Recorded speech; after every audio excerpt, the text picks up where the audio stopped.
হ্যাঁ রেডি, শুরু করো। এখানে আমরা দেখতে পাচ্ছি এখানে একটি চেঞ্জ ওভার সুইচ আছে, একে বলা হয় চেঞ্জ ওভার সুইচ। এর মধ্যে অসংখ্য অসংখ্য পিনের সমন্বয়ে গঠিত, যা আমরা দেখতে পাচ্ছি।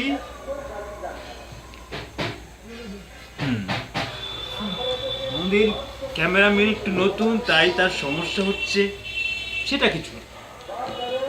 এখানে এটা এইভাবে এখানে লাগানো থাকে, যা আমরা জানি। এটার মধ্যে এই যে চারটি পয়েন্ট আছে, যেখানে এই সুইচ কাজ করে, এইভাবে ঘুরে ঘুরে কাজ করে। তারপর এটা এইভাবে এখানে লাগানো থাকে, এইটাই যে এইরকম উপরে অফ মোড, এখন অফ মোডে আছে। এটা কারেন্ট মোড, এটা জেনারেটর মোড, এটা হচ্ছে আইপিএস মোড। এখন যেভাবে আমরা এটাতে সংযোগ দেব সেটা আপনাদেরকে বিস্তারিতভাবে দেখাচ্ছি।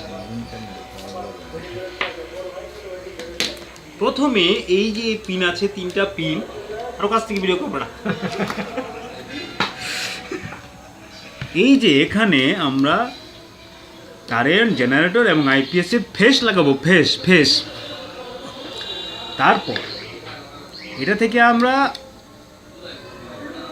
যে নেগেটিভ পয়েন্টগুলো থাকে সেটা লাগাবো। নেগেটিভ পয়েন্ট কি সেটা তারপর এইখানে আমরা আউটপুট পজিটিভ এবং আউটপুট নেগেটিভ লাগাবো, ঠিক আছে?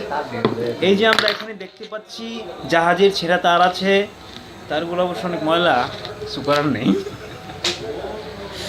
এই যে তারের মাধ্যমে এটাতে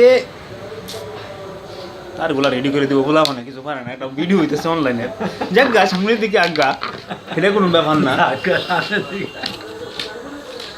এখন এই যে সার্কিট ভিতরে আছে, এটা অটোমেটিক কাজ করবে। যদি কারেন্ট চলে যায়, জেনারেটর থাকে জেনারেটর চলে যাবে, জেনারেটর না থাকলে আইপিএসে চলে যাবে। এই জন্য এখানে তিনটা পিন দেওয়া হয়েছে। এটা যদি আমি অফ মোডে রাখি, তার অন লাগবে, অফ মোডে রাখলে এটা তো লাগানো হচ্ছে। এই যে অফ মোড, এখন অফ মোডে আসছে। অফ মোডে রাখলে এটা নর্মাল, স্বাভাবিক। তো আজকের ক্লাস এই পর্যন্তই। আগামীকাল আপনাদেরকে আবার বিস্তারিতভাবে এগুলো বোঝানো হবে। এই যেটা লাগবে, এখানে এটা লাগবে, যেটা লাগবে। ঠিক আছে, ধন্যবাদ আমাদের সাথে থাকার জন্য।